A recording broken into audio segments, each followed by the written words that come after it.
Xin chào các bạn yêu cá bảy màu. Trong video clip hôm nay để trả lời một số bạn hỏi mình là cái con cá nguyên nhân nó bị bệnh tóp bụng, các nguyên nhân và các cách chữa trị. Tại vì trong những buổi giao lưu vừa rồi có nhiều bạn hỏi, nhưng mà cái vấn đề này không thể nào mà trả lời một hai câu hỏi mà các bạn có thể nhận biết được và có thể điều trị được, nên hôm nay mình làm cái clip này. Bây giờ mời anh em xem clip.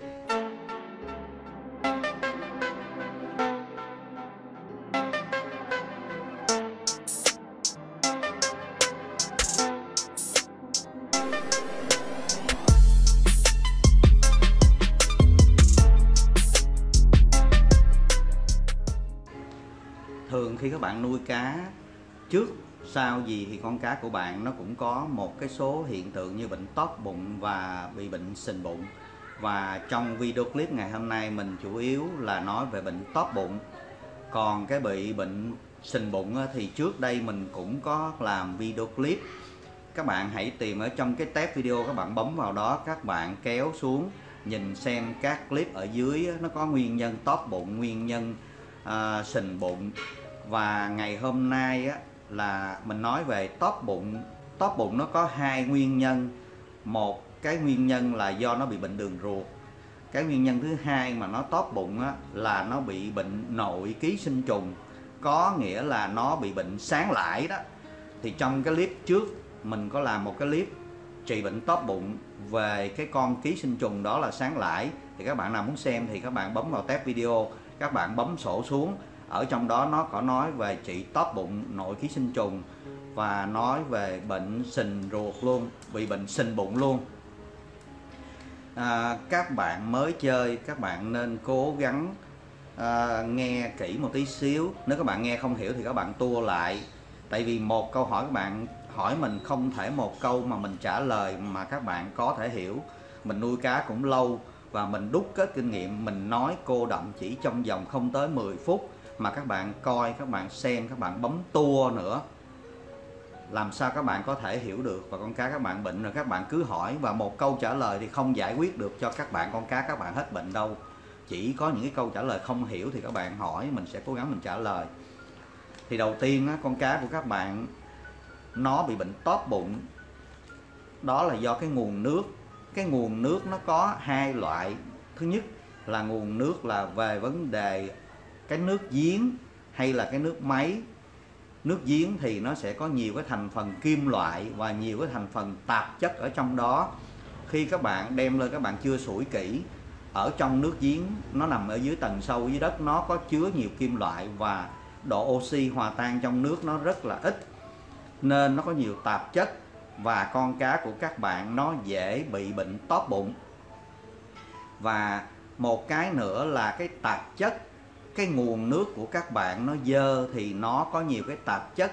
Người ta nuôi cá chuyên nghiệp, người ta có thể là dùng cái thước đo TDS là cái độ tạp chất ở trong nước đó. Cái độ tạp chất nó cũng làm ảnh hưởng cho con cá nó bị bệnh tóp bụng. Cái thứ ba nữa là trong cái nguồn nước, nếu như các bạn để cho pH nó quá cao hoặc quá thấp, khi các bạn châm vào thay nước, con cá của các bạn nó bị sốc nước. Nó sốc nước nó không sao nha, nó có thể đề kháng qua. Nhưng mà khi mà nó sốc nước, nó bỏ ăn, nó đề kháng yếu thì nó cũng bị bệnh tóp bụng và nó sinh ra bệnh đường ruột. Vấn đề thứ hai trong cái tóp bụng là cái vấn đề thức ăn. Khi các bạn cho ăn những cái thức ăn chết,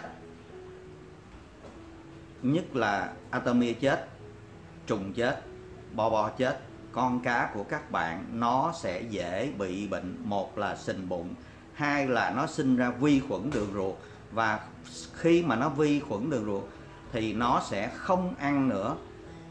Nó không ăn và nó làm cho cái đường ruột con cá nó bị teo tóp. Có những con cá nó cả tháng trời nó không ăn luôn, và đến một lúc nào đó nó tóp bụng, nó chết. Đó là cái thức ăn. Cái thứ ba là cái độ chuyên cần của các bạn. Các bạn nếu nuôi cá, các bạn không có chịu để ý, các bạn không quan sát, các bạn cho cá ăn dư thừa rồi khi mà con cá nó ị phân ra ở trong phân trong nước, những cái phân đó nó sinh ra chất độc ở trong nước, rồi thậm chí là các bạn không chịu hút cặn thường xuyên, thì đó là những cái chất độc và lâu ngày nó tích tụ càng ngày càng nhiều, và những cái tạp chất ở trong nước càng ngày càng nhiều. Lúc đó con cá của các bạn nó sinh bệnh đường ruột, là bệnh tóp bụng, hoặc là bị bệnh sình bụng, do các bạn không chuyên cần thay nước, không quan tâm đến cái thức ăn dư thừa, cho ăn quá dư, nó sẽ bị bệnh tóp bụng. Một cái dẫn đến tóp bụng nữa thường xảy ra nhất là ở cá mái, nhất là khi con cá mái nó mới sinh sản. Trong quá trình nó sinh sản, các bạn chuẩn bị cho nó sinh sản, các bạn cần phải thay nước thường xuyên và giữ cho nước của các bạn nó sạch. Tại vì con cá nó tóp bụng khi nó sinh sản là do lúc mà nó đẻ cá con ra, thì cái lỗ đẻ nó ra, đồng thời những vi khuẩn có hại nó cũng sẽ xâm nhập từ cái lỗ đẻ vào cái đường ruột của con cá. Tại vì cái bụng nó đang bự như vậy, nó ép cá con nó đẩy ra, khi mà nó đẩy ra thì bụng nó trống, và bụng nó trống thì nước nó vào, và khi nước nó vào mà nước các bạn để bị dơ, nó sẽ sinh ra nhiễm khuẩn ở trong nước, nó làm cho con cá nó bị bệnh đường ruột. Khi mà nó bị bệnh đường ruột là nó đau ở trong ruột, nó không có thể ăn, và nó không ăn thì nó không ăn thì nó sẽ bị tóp cái bụng của nó. Và một cái nữa, con cá mái nó bị mất chất dinh dưỡng đó các bạn. Nó đẻ xong thì nó cũng sẽ thiếu chất dinh dưỡng, mà các bạn cho ăn những thứ mà không đủ dinh dưỡng, con cá nó cũng bị tóp bụng và nó bị gãy lưng nữa. Đó là những cái nguyên nhân đó, và một cách để mà các bạn khắc phục, các bạn lưu ý để mà phòng ngừa con cá của mình nó bị bệnh tóp bụng. Bây giờ thì mình sẽ nói tới khi con cá nó tóp bụng thì nó sẽ làm sao, các bạn sẽ chữa trị làm sao. Thường thì đây là kinh nghiệm của mình, nhưng không phải là các bạn trị là nó sẽ hoàn toàn hết, tại vì tùy theo con cá nó nặng hay là nhẹ.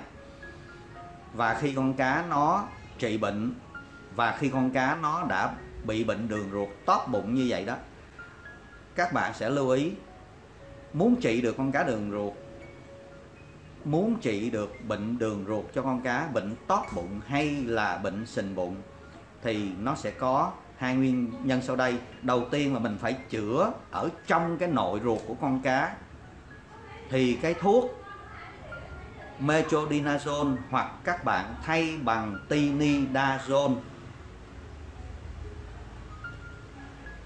đó là nó trị đường ruột ở trong con cá. Ngoài ra cái bị bệnh đường ruột có thể là nó có những cái vi khuẩn, nó sẽ gây lây nhiễm cho những con cá khác, nên phải dùng một cái thuốc nó sẽ diệt vi khuẩn ở trong nước nữa. Tại vì khi con cá của bạn, khi các bạn trị ở trong đường ruột của nó thì nó cũng sẽ ị phân ra. Khi mà nó trị đường ruột cho nó thì nó vi khuẩn nó từ trong ruột nó ra rồi trong nước, các bạn không có tiêu diệt vi khuẩn ở đường nước thì cái nước đó nó làm cho con cá nó bị bệnh đường ruột tiếp. Do đó cái tinidazole thì nó sẽ trị ở trong cái nội thương ở trong con cá. Còn cái thuốc ở bên ngoài, các bạn sẽ dùng cái thuốc, một là các bạn dùng doxycycline, hai là các bạn dùng cephalaxin. Và các bạn lưu ý là cứ 100mg thì nó tỷ lệ với lại 10 lít nước, tùy cái nhà sản xuất và tùy cái hãng thuốc. Nếu cái viên thuốc đó là 500mg thì các bạn cho 50 lít nước. Nếu cái viên đó là 200mg thì sẽ cho 20 lít nước. Và khi mà trị bệnh tóp ruột hay bị bệnh sình bụng thì các bạn đánh đồng thời hai cái loại thuốc đó trong nước luôn. Và khi các bạn đánh thuốc vào trong nước 2 ngày đầu cho tới 3 ngày đầu, con cá các bạn nó mệt, nó sẽ không ăn. Và khi nó không ăn thì cái thuốc nó mới thẩm thấu vô ở trong cái ruột của nó nhiều thì nó mới trị bệnh. Và sau tới ngày thứ 3 hoặc ngày thứ 4 thì các bạn hãy cho con cá nó ăn dần dần và từ từ ăn ít thôi, và từ từ tăng cái số lượng ăn nó lên.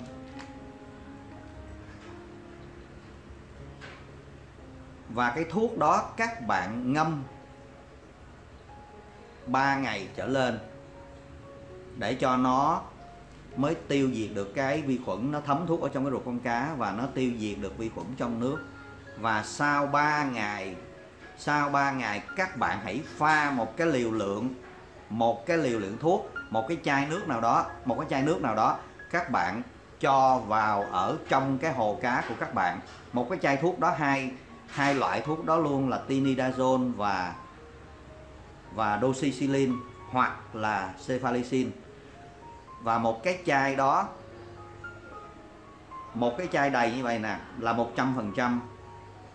Sau 3 ngày đến ngày thứ 4 đi, hoặc ngày thứ 5 đi, các bạn ngâm thuốc từ 3 đến 5 ngày đi. Khi nào các bạn thay nước, các bạn thay 30%, thì có nghĩa là trong cái hồ nước các bạn nó mất đi 30% thuốc.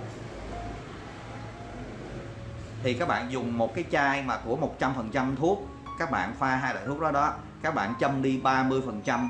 Có nghĩa là các bạn mất đi 30% nước thì mất đi 30% thuốc. Các bạn bù vào đó 30% thuốc. Ngày thứ 2 các bạn lại thay 30% nước nữa.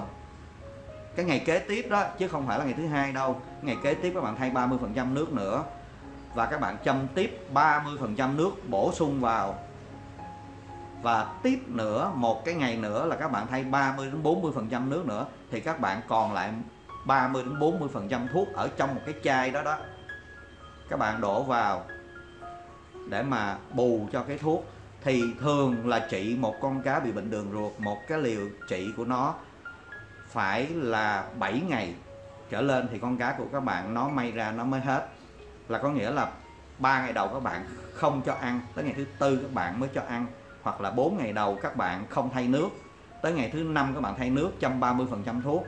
Ngày thứ 6 các bạn thay 30% nước. Và ngày thứ 7 các bạn thay 40% nước. Thì 3 cái ngày thay nước đó là các bạn châm tổng cộng là 100% thuốc của các bạn vào. Và các bạn thay 100% hồ cá rồi đó. Mỗi ngày các bạn thay 30 đó.